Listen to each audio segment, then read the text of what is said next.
guys. I haven't done one of these in a very long time. As I've gone over before, I have all of the James Dashner Maze Runner series books, except for this one, Kill Order. Kill Order is just the prequel, and it's just before Wicked was formed. It's just the actual disaster that happened with the sun flares hitting the earth. Entire civilizations are knocked out. Populations of animals are destroyed. Trees are burned up, and there's no vegetation for anything else to survive off of. Stuff like that. So it's just the prequel with the actual disaster. Okay, so another Heather Graham book, The Dead Play On. And it's about all these musicians who are being murdered in New Orleans. And there's one guy who dies, and it's an apparent suicide, so the police either won't look into it or just figure, we've got tens of thousands of other things going on right now, so might not be our major focus at the moment. This guy Tyler inherits the saxophone that this guy played, and he gets visions of the guy dying, and he thinks that the instrument has something to do with it, so he goes through unconventional means to these, I think they're like private detectives, and asks them for help, and they try and figure it out, and it leads back to the band, and through this whole like series of people. I'm excited for that, because it's not part of the Crew of Hunters series. It's an actual full-on separate thing, and the last full-on separate thing that I read by her was amazing. And then Michael Crichton, Jurassic Park, because I own, where is it? Lost World, but I do not own freaking Jurassic Park. So I had to, I went out and bought that, because I needed to. And then another Heather Graham book, The Hidden, but it is a Crew of Hunters book, which I'm still gonna read it, but it may not be as awesome as the other one. But it takes place in Essex Park, Colorado, which I'm not close to by any means, but Colorado, we're not in a lot of books. So this guy was murdered, him and his wife were murdered like 100 years ago, 150 years ago.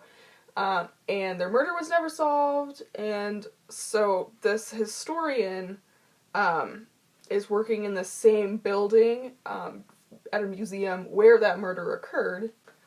So at some point in a new murder investigation, she starts hearing the statues of like the murdered guy and a couple other people in the museum start talking to her, and she kind of freaks out, and her ex-boyfriend is a part of the Crew of Hunters, or he's been asked to join the Crew of Hunters, so she calls on him for his help to like figure out what is happening. So this book, Things Not Seen, I have read it before. I used to own it. It's by Andrew Clements, and he does a bunch of like children's books. This one is about a teenager who, through some fluke accident of some solar flare thing, he's sleeping with an electric blanket, and it's plugged in and on, and through some electrical malfunction of the blanket, he gets turned invisible, and that's how he has to live his life until they can figure it out. That's really it. So he can't go to school. His parents get into a car accident pretty early on in the book. Just somebody hits them, and so he doesn't have any parental supervision, and so he has to like lie about his aunt coming to visit, and she's fully aware of the situation, but she like lives in Florida and he lives in Chicago, so she like, he can call her and have people talk to her, but she's not actually physically in the house with him, and he's underage, so he needs parental supervision for long, if he's going to be alone longer than like 12 hours or whatever the legal thing is. So it's just an interesting, funny kid story, and I have I don't know, I think I may have gotten rid of the sequel, because I didn't like it nearly as much as I liked this one. They were related but, and like had a couple of the same characters, but they were two different stories.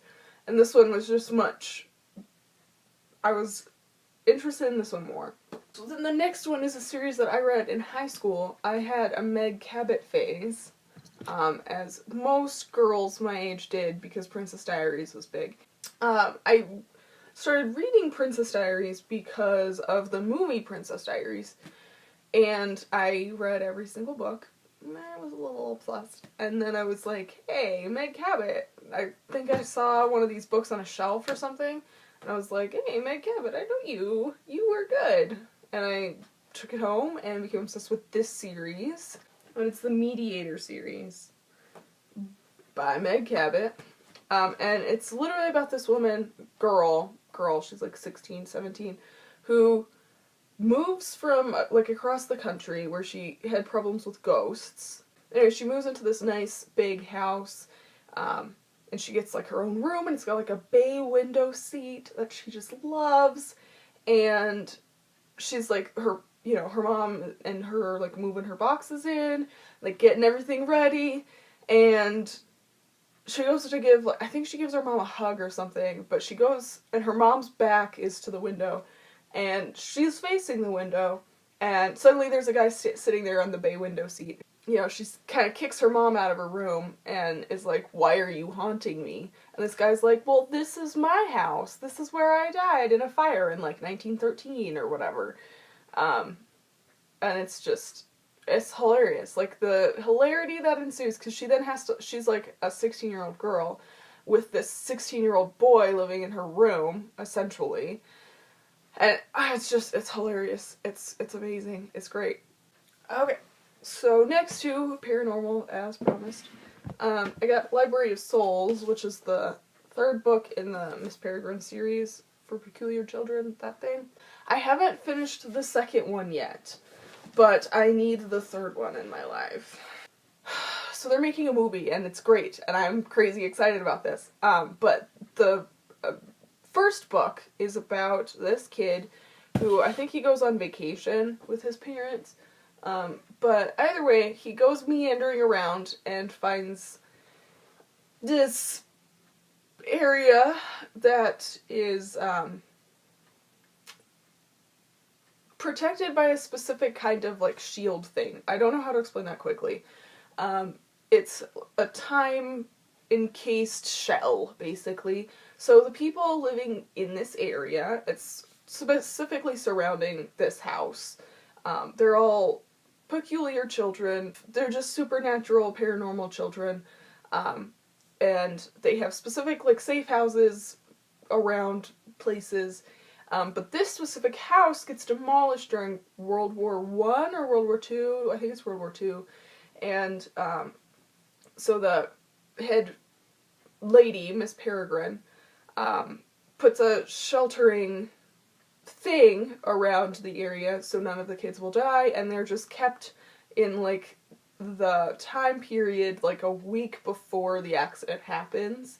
That's pretty much it, and the kid gets involved with these guys, and, like, learns that he himself is also peculiar in a specific way. It's really cool. I can't give anything else away without giving away everything! Okay. And then this was another thing that I was obsessed with in high school. So Vampire Diaries came out, I must have been a sophomore when the TV show came out. And I think it was like my 15th birthday, my dad bought me the first 2 Vampire Diaries books, which is actually like the first 4 books, because it's 2 and yeah. And then he bought me the first Secret Circle book too, and it was great. And so I was just kind of getting obsessed with this author at this was around the time that I was also obsessed with Meg Cabot. She wrote the Night World series, and they have, like, these volume packs, because they're, like, fairly short stories, and, you know, each volume has, like, 3-4 books in it, and they're all related, which is part of the reason why I was so obsessed with them, was that you could read them out of order and do whatever you wanted, but all the characters were involved in each other in some way, shape, or form, and they showed up in every single book, even as like small little cameo bits, and it was fun. It was great, and plus vampires and various. It wasn't just vampires. It was like various other paranormal things. I bought volume 1 because it was literally the only thing that they had at the bookstore. But this one has Secret Vampire, which is one of my favorites to this day. This girl gets cancer, and her best friend James is like, hey, so I know I've been your best friend since you were like 5, I'm a vampire, okay, I'm gonna bite you so you live. And that's literally it. He bites her to save her life, and now she's a vampire. And then in Daughters of Darkness, there's these 3 vampire sisters. Rowan, they're all trees. So, like, Ash is their brother. Rowan is the oldest. I can't remember the other 2. Oh, the blonde one. What is the blonde one's name? I can't remember.